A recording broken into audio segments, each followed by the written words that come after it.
तर मंडळी, आपण अक्कलकोटच्या दर्शनानंतर आज जाणार आहोत सोलापुरातील सुप्रसिद्ध असं मंदिर सिद्धरामेश्वर, ज्याला आता सिद्धेश्वर असं नाव दिलेलं आहे. तर खूप लोक म्हणतात की तिथे कुठलीही आपण इच्छा मागितली तर ती नक्कीच पूर्ण होते. तर आणि खूप जणांनी मला रेकमेंड पण केलं होतं की तुम्ही सोलापूरला चालले आहात तर सिद्धरामेश्वर मंदिरात जरूर जा, कारण तिथे तुम्हाला खूप चांगल्या वाईब्स येतील. तर चला, आज आपण सिद्धरामेश्वर या मंदिरात जाऊया. चला.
आपला महाराष्ट्र हा खरंच खूप समृद्ध आहे असं म्हटलं तर वावगं ठरणार नाही, कारण महाराष्ट्रातील सोलापुरातील सिद्धरामेश्वर मंदिराजवळ आत्ता आपण आहोत.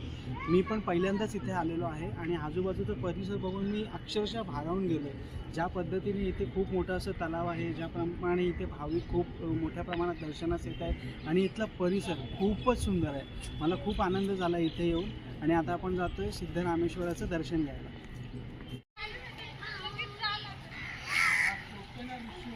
आपण जेव्हा मंदिराकडे जातो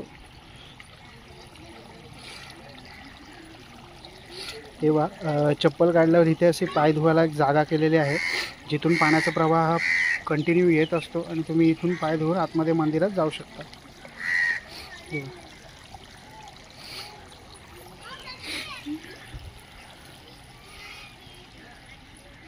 बघू शकता खूप सुंदर परिसर आहे मंदिराचा.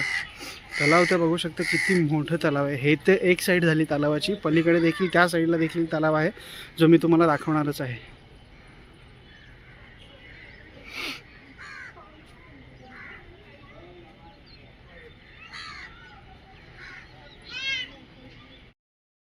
सिद्धरामेश्वरला आल्यानंतर सगळ्यात एंट्रन्सलाच आपल्याला शिवलिंग दिसतात. दाखवतो मी ते तुम्हाला. हे एंट्रन्सचे असे शिवलिंग आहेत, इथे 2 आहेत आणि त्याचबरोबर इथे देखील 2 शिवलिंग आहेत आणि इकडे एक शिवलिंग आहे जिथे ते बाबा बसलेले आहेत आणि ते आपल्याला तिथे पंचामृत देतात. इथे पण तुम्ही पाया पडू शकता. खूप मोठं मंदिर आहे.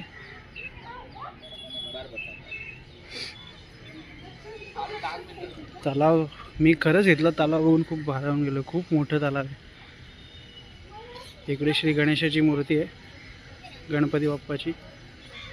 कुठल्याही कार्याची सुरुवात आपण श्री गणेशाच्या नावाने करतो, त्याचप्रमाणे इथे देखील एक गणपतीची सुंदर अशी मूर्ती तुम्ही बघू शकता.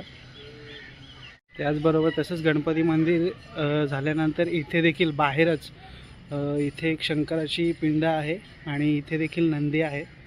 सिद्धरामेश्वर हे खूप मोठं मंदिर आहे इथलं. इथे देखील नागदेवतांची मूर्ती आहे, मारुतीची मूर्ती आहे आणि त्याचबरोबर श्री महादेवांची पिंड आहे. तर आता आपण जातोय आतमध्ये.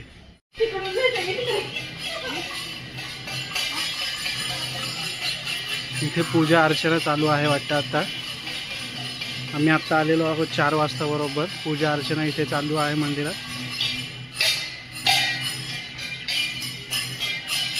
खूप मस्त परिसर आहे, तुम्ही बघू शकता. खूप सुंदर असा साफसुथरा परिसर आहे इथला. बरीचशी भाविक आलेली आहेत इथे दर्शनासाठी आणि इथे आरती चालू आहे. खूप आवाज येतो आरतीचा. चला आपण जवळून बघूयात.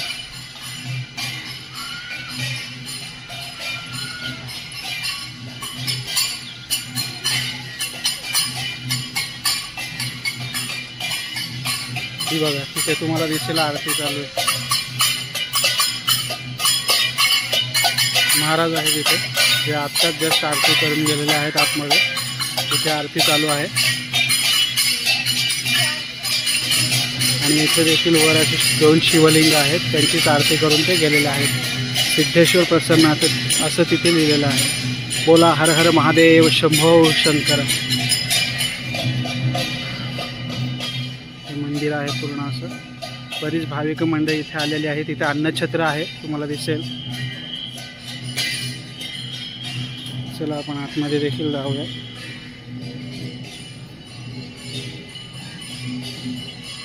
जवळून देखील तुम्हाला दाखवतो. इथे महादेवांच्या 2 वरती अशा शिवलिंग आहेत आणि त्याचबरोबर इथे देखील 2 शिवलिंग आहेत आणि एक नंदी आहे. खूप सुंदर आहे, खूप खरंच सुंदर आहे. तुम्ही जर सोलापूरला आलात तर मी नक्कीच रिकमेंड करेन की तुम्ही सिद्धरामेश्वर या मंदिरात जरूर या, कारण खूप सुंदर परिसर आहे आणि तुम्हाला खूप इथे आल्यानंतर खूप प्रसन्न वाटेल. आणि मी लहानपणापासून आमच्या खोपोलीच्या वीरेश्वर मंदिरात जात असल्या कारणाने महादेवांशी माझी एक वेगळीच अटॅचमेंट आहे. तर खरंच सिद्धरामेश्वर मंदिराला तुम्ही सोलापूरला आल्यानंतर तरी विसरू नका. हर हर महादेव शंभो शंकर.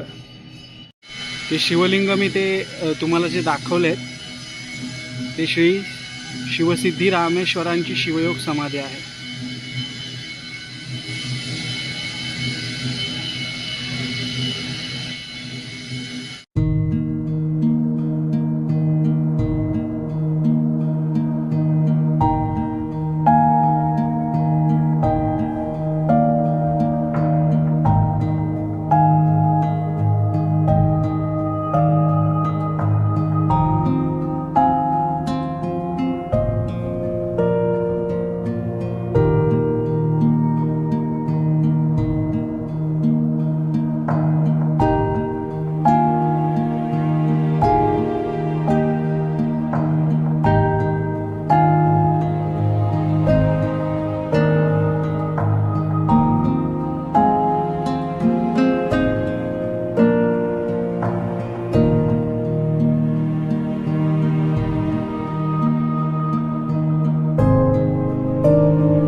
आता आपण इथल्या उद्यानामधून चाललेलो आहोत.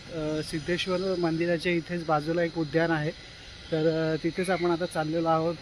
बघूया तिथला परिसर कसा आहे. खूप लोकांनी प्रशंसा देखील केली की तिथं खूप सुंदर तुम्हाला बघण्यासारखं आहे. आजूबाजूचा परिसर जो आहे तो स्वच्छ आहे आणि उद्यान खूप सुंदर आहे. तर चला आपण आता ते बघायला जाऊया. हे बघू शकता तुम्ही उद्यान. तिकडनं आपण आत्ता आलो आहे. ती म्हणजे जसं मंदिरातनं आपण बाहेर निघतो तर तिथनं आपण येतो इकडे आतमध्ये. इकडून आता आपण चाललेलो आहोत असे उद्यानाकडे. इकडे बघू शकता बाजूलाच मंदिर आहे.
आत्ता फिरणं झालेलं आहे. सिद्धेश्वर मंदिर फिरलो आहे, सगळ्या गोष्टी सोलापूरच्या आम्ही एक्सप्लोअर केल्यात आणि त्याच्यानंतर आत्ता आपण आलेलो आहोत सोलापूरमधील प्रीती या डायनिंग हॉल रेस्टॉरंटमध्ये, जिथली स्पेशालिटी आहे त्यांची खवा पोळी आणि शेंगा पोळी. तुम्ही इथे बघू शकता, ही आहे खवा पोळी आणि ही आहे शेंगा पोळी.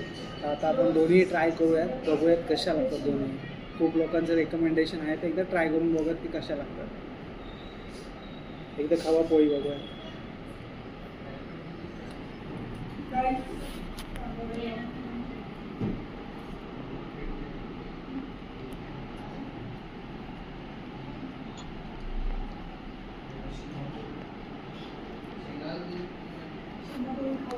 एकच नंबर, एकच नंबर,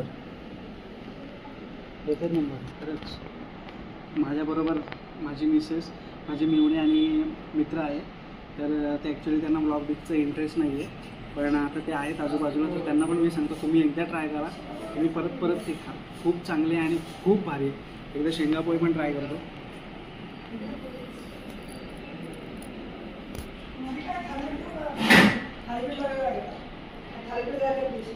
एकच नंबर. शेंगा पोळी पण तेवढीच भारी आणि त्याचबरोबर खवा पोळी पण तेवढीच भारी. तुम्ही जर कधी सोलापूरमध्ये आलात तर नक्की इथे या आणि इथे खवा पोळी आणि शेंगा पोळी खा. खरंच तुम्हाला खूप आनंद होईल.